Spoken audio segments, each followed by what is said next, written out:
రైట్గా లక్ష్మీ నరసింహుడి సాక్షిగా చెప్తున్నా 15 ఆగస్టులోగా 2 లక్షల రుణమాఫీ చేసి చూపిస్తా అంటుండు. తెలంగాణ రైతు సోదరులారా, 15 ఆగస్టు లోపట 2 లక్షల రూపాయల రుణమాఫీ చేసి చూపిస్తా. ఇది తెలంగాణ ముఖ్యమంత్రి రేవంత్ రెడ్డి గారి మాట. భువనగిరి రోడ్ షోలో అభివాదం చేస్తున్న ముఖ్యమంత్రి రేవంత్ రెడ్డి పెద్ద సంఖ్యలో హాజరైన ప్రజలు, పార్టీ శ్రేణులు.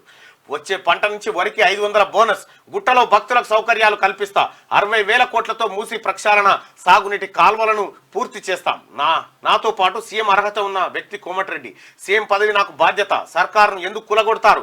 ఇచ్చిన హామీలను నెరవేర్చినందుక. కేసీఆర్ బిడ్డకు బెయిల్ రావాలంటే భువనగిరిలో బీజేపీ గెలవాలంట.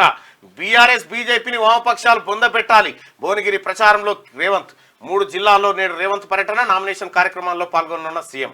ఇక క్రికెట్ టీంలా సీఎం రేవంత్ నాయకత్వంలో 11 మంది మంత్రులం ఒక జట్టుగా ఉన్నామని చెప్పి ఉత్తమ్ కుమార్ రెడ్డి నిన్న చెప్పినటువంటి మాట. ఇక యాదగిరిగుట్ట లక్ష్మీనరసింహస్వామి సాక్షిగా చెప్తున్నా, ఏది ఏమైనా సరే 15 ఆగస్టు లోపలగా రైతులకు 2 లక్షల రుణమాఫీ చేస్తా అని చెప్పి ముఖ్యమంత్రి రేవంత్ రెడ్డి ఉద్ఘాటించారు. 15 ఆగస్టు లోపల 2 లక్షల రూపాయల రుణమాఫీ. ఇది ముఖ్యమంత్రి రేవంత్ రెడ్డి మాట.